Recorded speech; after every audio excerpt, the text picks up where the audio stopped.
how did you first meet Jimmy Williamson? Well, it was through his father, actually, Duncan Williamson. I met him 40 years ago. I was going over to get introduced to the School of Scottish Studies at the University of Edinburgh, and I met his wife there, who was his second wife. His first wife died, unfortunately, when she was only 33. That's kind of interesting in itself. But he met Linda. Linda was doing a PhD at the University of Edinburgh in ethnology.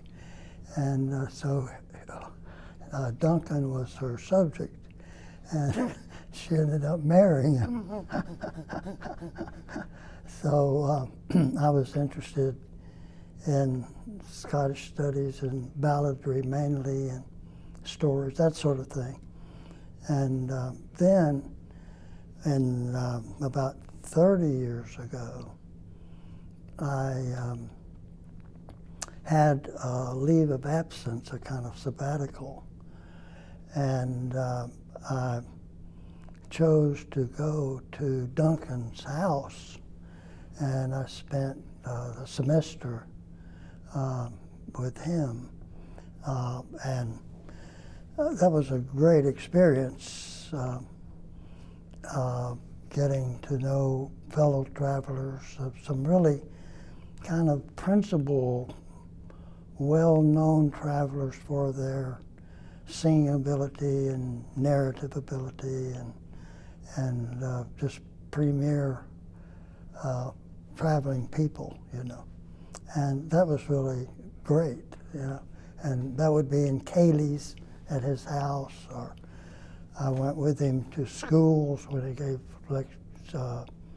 performances, and so I really got a really close and intimate relationship with the traveling life, although he was in a house at that point.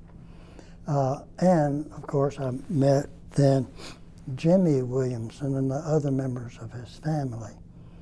Jimmy and Nancy lived over near Glasgow in a traveler site there. And Jimmy was a real traveler. He could spend, maybe he and his family, on the road sometimes for the whole year without the exception of maybe coming in for Christmas, you know. Generally they travel and are home about 3 or 4 months in the winter around Christmas. And so I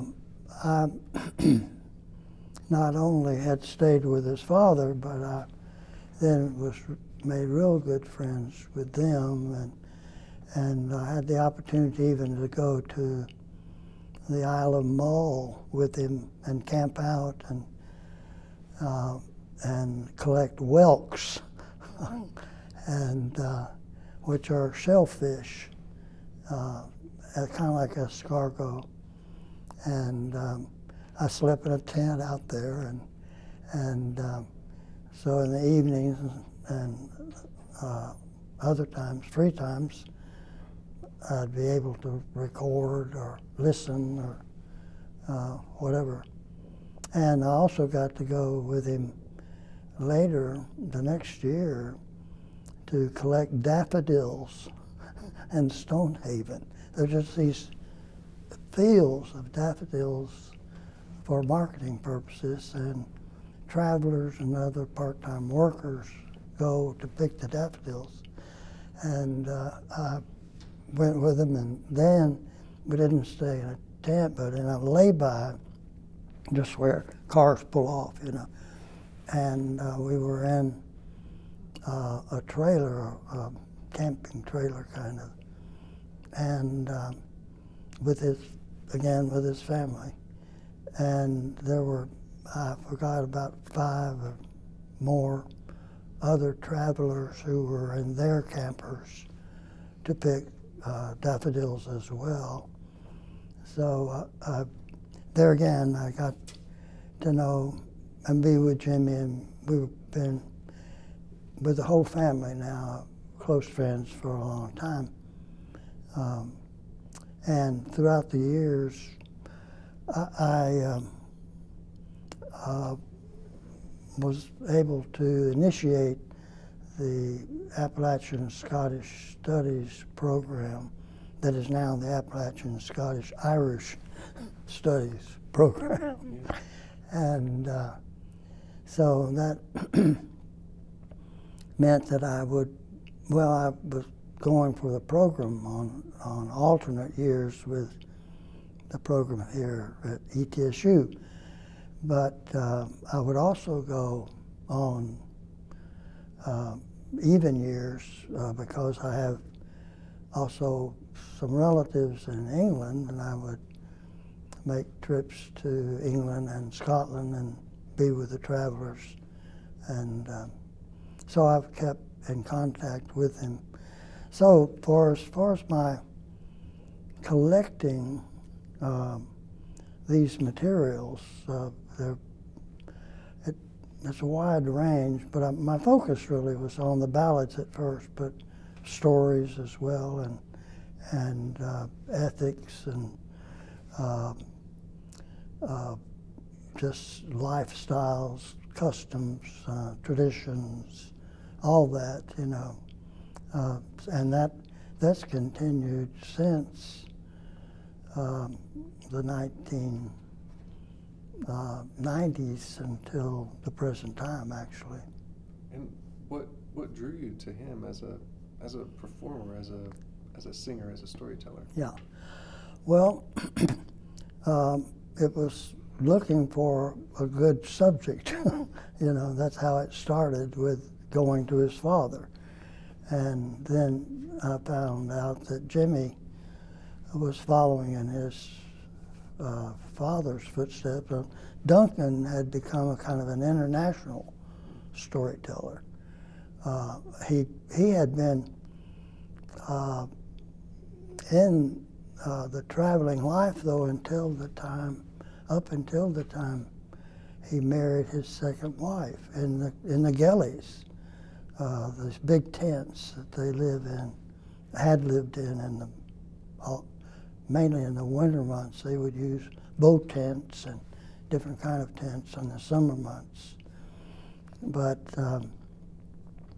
so it just fell in that here Jimmy knew all these songs, and amazing repertory, and he also composed music, and the songs on this CD are his compositions.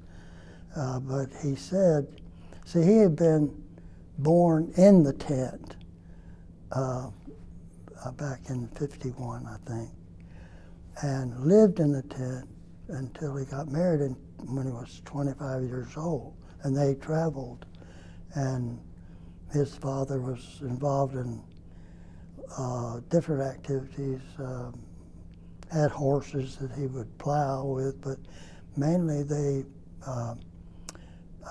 collected scrapping.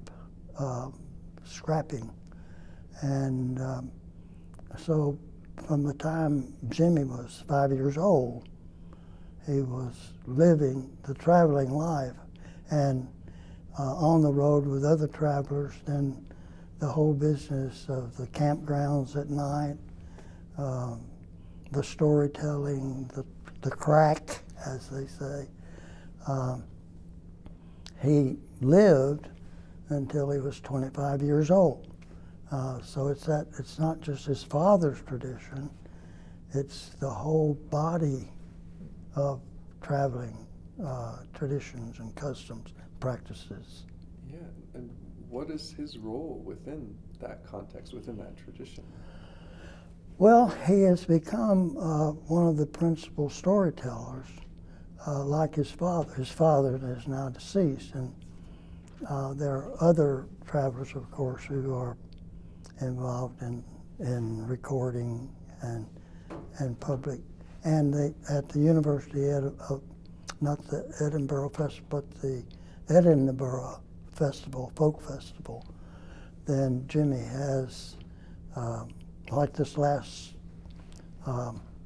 festival, he was one of the performers and there. And he has also started going into the schools and talking about the traveler's life and singing songs and telling stories. So he's really become one of I think one of the traditional bearers of culture of the traveler tradition now, because a lot of the old ones, some of the big names like Bella Stewart, and Willie McPhee, and Jeannie Robinson was part of that group, and she was the subject of another PhD and then publication, and was really important in the folk song revival of the 50s and later. And so those people, like some of my colleagues, are crossing the river. And so it's Jimmy then has taken a significant role in that new group. And you've been documenting, you've been working with Jimmy for a long time, but you've also been doing documentary for a long time. How is this project different from other documentary work that you've done? Well, I really don't think it's different so much. I've had very good experiences in the mountain culture, in Beach Mountain, for example, with the Ray Hickses, and who is was an international storyteller. And I got to know him before he became kind of a big star in that circuit. In fact, I was asked by Jimmy Neal Smith at the Jonesboro National Storytelling Center, whom I would recommend someone from the mountains to come and tell stories. And so I recommended Ray, and so he was a star and iconic figure there that in the International Storytelling Center. But I got to know his family, and they consider me kind of family, and the sons and the daughters as well, and still keeping in contact with them. So I would then, we would have sessions when I would record him, and then we did a film about Ray Hicks, and we did another Ray Hicks and other Beach Mountain folks that were presented from the Appalachian archives here. And so it's, and then I got involved with another aspect of Appalachian culture with religious serpent handling. And I happened to be introduced through a former student to a group of holiness serpent handlers in Newport, and got to know, Liston Pack and other members there, and then we became friends, and I film with colleagues there, and record and keep in touch until they die. So I think the answer to that question simply is it's basically the same sort of thing. Well, what do you hope that people will take from or that will learn from this project when they listen to it and learn about Jimmy and his Well, Margaret Wrinkle, who is a opinion writer for the New York Times, who lives in Nashville, she, in one of her articles, used the expression that a great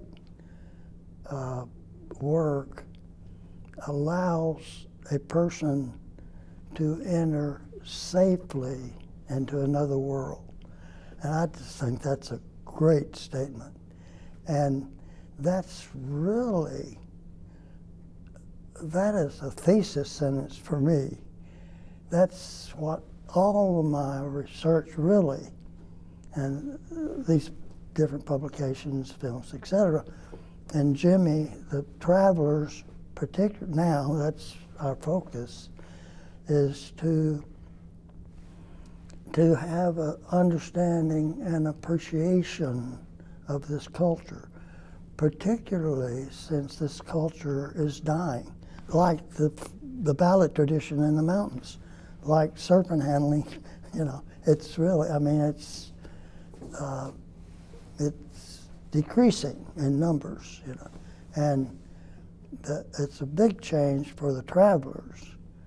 And Jimmy is just a perfect person to give an insight into that change, because it's of a major concern of his. And one of the major themes of this cassette, the CD, not cassette, CD, is a sense of loss of the old ways. But it's not, with Jimmy, it's not just focusing on the loss of the campfires and the horse and the cart and the stories and the crack. And there is a great loss of that, you know, tradition.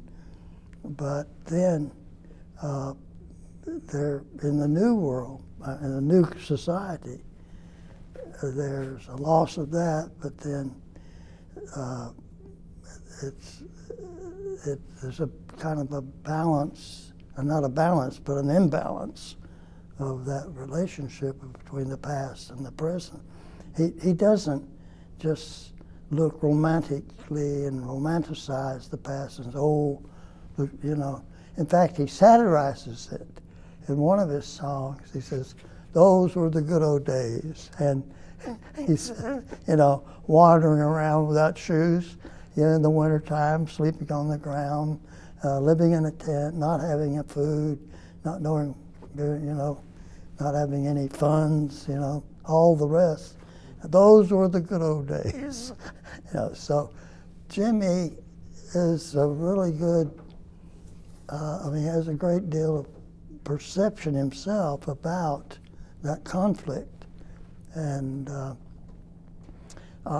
so it's something, what I think is really good about this CD is it's a documentary, so that it has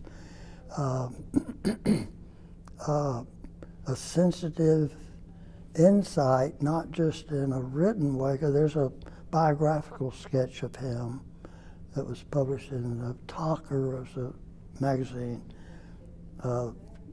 produced by the School of Scottish Studies. But we have, by indirection, to use allusion, find direction out.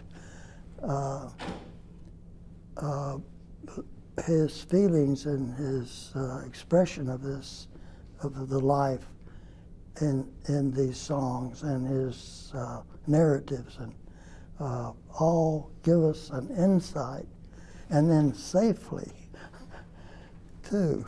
I don't have to, you know, I spend a week in a tent, maybe, but not in the cold and not picking the tides on the Isle of Mull, and your hands just freezing. And So it's safely for me and it's safely for the listener, but a fantastic way of understanding a culture that's has a great deal to say about it. I mean, of worth and respect, but also a culture that's changing. Thank you. I really appreciate it. Thanks for putting this project together. Well, thank you.